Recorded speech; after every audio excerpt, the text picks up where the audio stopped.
Motion under gravity, इसका मतलब ये है कि जो भी यहाँ पे मोशन होगा वो ग्रेविटेशनल एक्सेलरेशन की वजह से होगा। ग्रेविटेशनल एक्सेलरेशन जो अर्थ की वजह से ग्रेविटी क्रिएट होती है उसको बोलते हैं ग्रेविटेशनल एक्सेलरेशन। उसकी वैल्यू फिक्स्ड होती है। जो जी यहाँ पे होती है, जी ग्रेविटेशनल एक्सेलरेशन होगा वो 9.8 मीटर पर सेकेंड स्क्वायर ये होता है। ये क्रिएट होता है अर्थ की ग्रेविटी, यानी कि जो अर्थ का मास है और सेंटर की साइड में अगर यहाँ पे ऑब्जेक्ट लगा है तो इसकी जो ग्रेविटी होगी सेंटर की साइड में होगी। अगर ऑब्जेक्ट यहाँ पे रखा है तो सेंटर की साइड में यहाँ पे भी ग्रेविटी लगेगी। ऑब्जेक्ट अगर यहाँ पे है तो सेंटर की साइड में ही ग्रेविटी। कभी लग रहा होगा कि ये नीचे है, नीचे जाना चाहिए, नहीं, अर्थ अपने सेंटर की साइड में सारे ऑब्जेक्ट पे फोर्स लगते हैं। जो भी ऑब्जेक्ट अर्थ के सरफेस पे है, चाहे ऊपर हो, नीचे हो, कहीं भी हो, आएँ दाएँ बाएँ कहीं भी होगा, लेकिन वो फोर्स हमेशा सेंटर की साइड में लग रहा होगा। और अर्थ किसी भी ऑब्जेक्ट को अपनी साइड में खींचना चाहता है। मान लो अर्थ के सरफेस पे हो, थोड़े से ऊंचाई पे चले गए, यहाँ से किसी भी ऑब्जेक्ट को छोड़ा जाए तो भी अर्थ अपनी सेंटर की साइड में फोर्स लगा रहा होता है, जिसकी वजह से यहाँ पे m/g एक फोर्स लगेगा और ऑब्जेक्ट नीचे आता हुआ सरफेस पे आ जाएगा। तो ये आप लोगों ने देखा होगा कि जो कोई भी ऑब्जेक्ट होता है, जैसे न्यूटन का एक्सपेरिमेंट था, एप्पल जब गिरा था, टूटा था, तो वो अर्थ की साइड में आया था, अर्थ ने खींचा था ड्यू टू ग्रेविटी की वजह से। ग्रेविटी, इसी की वजह से ग्रेविटी का एक्सपेरिमेंट हुआ था। तो चलो ठीक है, ये सारी चीज़ें हम देखेंगे कि अभी तक हम पढ़ रहे थे कि कोई भी ऑब्जेक्ट जब मूव करता है तो उसमें एक्सेलरेशन हमें देना पड़ता है हॉरिजॉन्टल डायरेक्शन में, तब जाके ऑब्जेक्ट एक्सेलरेट होता है, जिसमें से वेलोसिटी उसकी चेंज होती है। बट यहाँ पे उसकी वेलोसिटी चेंज होगी वर्टिकल मोशन में, और वर्टिकल मोशन में एक्सेलरेशन हमें देना नहीं पड़ेगा, वो फिक्स्ड होती है, जो कि 9.8 होगी मीटर पर सेकेंड स्क्वायर होगी।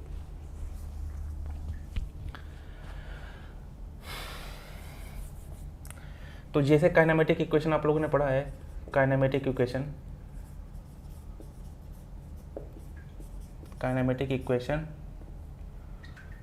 विथ यूनिफॉर्म एक्सेलरेशन,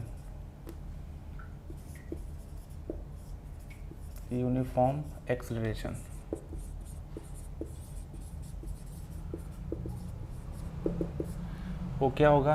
पहला होता है हमारा, जैसे v = u प्लस होगा तो एक्सेलरेट करेगा, माइनस होगा तो at होता है ना वहाँ पे at, बट यहाँ पे क्या होगा? अंडर द ग्रेविटी वो gt होगा। जहाँ जहाँ एक्सेलरेशन होगा वहाँ पे एक्सेलरेशन g के बराबर, यानी a जो रिप्लेस होगा वो g से रिप्लेस हो जाएगा, a की वैल्यू जो होगी वो g से रिप्लेस हो जाएगी।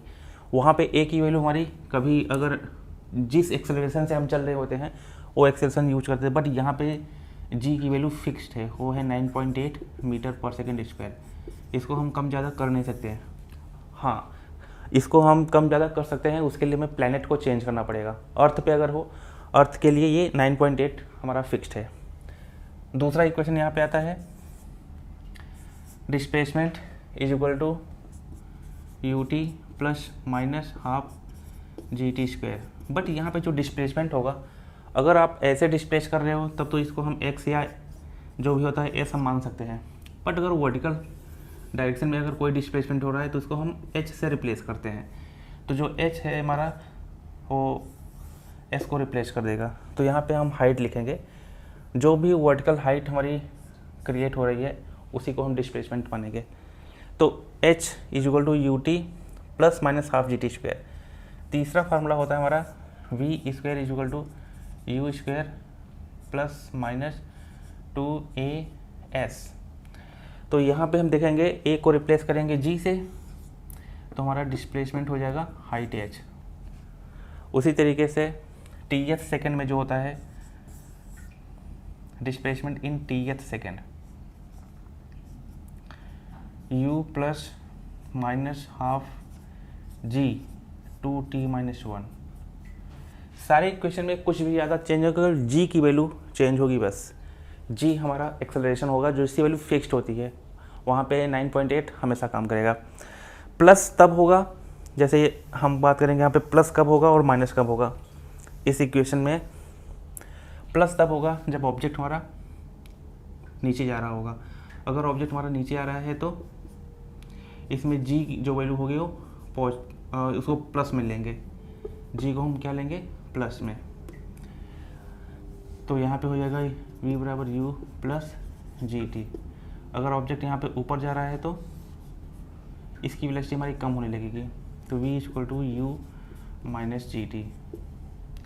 इस केस में अगर हम दूसरा इक्वेशन करेंगे तो हाइट हमारा यहाँ पे क्या होगा u t plus half g t square, और इस केस में h की value u t minus half g t square. यहाँ पे v square is equal to u square plus 2gh, v square is equal to u square minus 2gh। Similarly ये है नीचे जाने के लिए, ऑब्जेक्ट जब नीचे जा रहा होता है, और ये है तब जब ऑब्जेक्ट हमारा ऊपर जा रहा होता है, यानी कि against gravity, opposite to the gravity. ये होगा opposite to the gravity, opposite to gravity, और ये होगा along with gravity, along with gravity।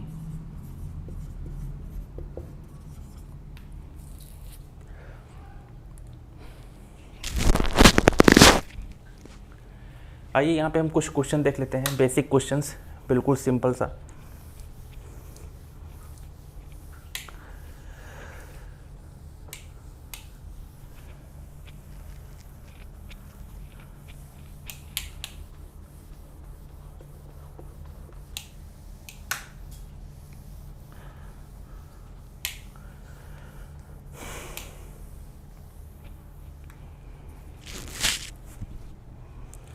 मान लेते हैं कि यहाँ पे कोई ऑब्जेक्ट है, ये ग्राउंड है, यहाँ पे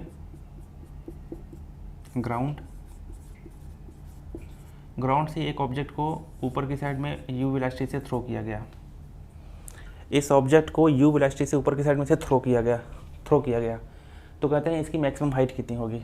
ये ऑब्जेक्ट की मैक्सिमम हाइट का मतलब क्या है, ऑब्जेक्ट यहाँ पे अगर यू वेलोसिटी से ऊपर थ्रो किया गया है तो ऊपर जाएगा और जाएगा, धीरे धीरे क्या होगी, इसकी वेलोसिटी कम हो जाएगी। एक पॉइंट ऐसा आएगा जहाँ पे इसकी वेलोसिटी फाइनल स्पीड क्या हो जाएगी, यहाँ पे 0, और जहाँ पे 0 होगी वहाँ से ग्राउंड की जो डिस्टेंस होगी वही होगी इसी मैक्सिमम हाइट एच मैक्स।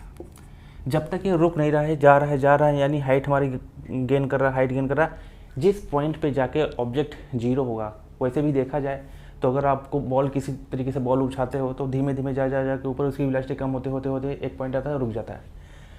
तो यहाँ पे क्या होता है, वेलोसिटी हमारी 0 हो गई, तो ये जो हो गया एच मैक्स हो गया, इसको बोलेंगे मैक्सिमम हाइट। इसकी वैल्यू हम कैसे फाइंड आउट करेंगे, तो हम फार्मूला यूज करेंगे v square is equal to u square. अब ऑब्जेक्ट ऊपर जा रहा है यानी अगेंस्ट ग्रेविटी के अपोजिट में, तो माइनस 2gh। फाइनल स्पीड यहाँ पे क्या हो जाएगी 0, और you square minus 2gh max. अब यहाँ पे हम अगर h मैक्स को सॉल्व करेंगे तो इसकी वैल्यू हो जाएगी यू स्क्वायर पान 2g। अब मैक्सिमम हाइट कवर करने के लिए कितना टाइम चाहिए, ये भी क्वेश्चन आता है। मैक्सिमम हाइट कवर करने के लिए कितना टाइम चाहिए, तो वही होता है, कंडीशन वही होगा कि जब वेलोसिटी हमारी 0 होगी तो वही मैक्सिमम हाइट। तो यहाँ से लेके वेलोसिटी 0 होने तक कितना टाइम लिया, तो उसको हम इस फार्मूले से करेंगे। v इक्वल टू यू, ऊपर जा रहा है तो minus g T, final speed यहाँ पे 0, u माइनस जी टी, तो यहाँ से टाइम हम निकालेंगे u अपान जी। ये एक जर्नी है यहाँ से यहाँ तक जाने में, यहाँ से लेके यहाँ तक स्पीड 0 होने तक जो टाइम होगा वो u बाई जी होगा। अच्छा, ये एक चीज़ है कि अगर इस जर्नी में जाते समय इस जर्नी में टाइम हमारा होता है u बाई जी, तो वापस यहाँ तक आने में कितना टाइम लगेगा, सेम टाइम होगा। यहाँ पे अगर t1 है, यहाँ पे हम t2 मान लेंगे, अगेन होगा u बाई जी। दोनों टाइम जिस पॉइंट की बात अगर करेंगे, अगर यहाँ से यहाँ तक जाने में t लग रहा है तो यहाँ से यहाँ तक आने में भी उतना ही टाइम लगेगा u अपान जी। तो कभी कभी होता है टोटल टाइम ऑफ फ्लाइट, यहाँ पे टोटल टाइम ऑफ फ्लाइट पूछा जाता है।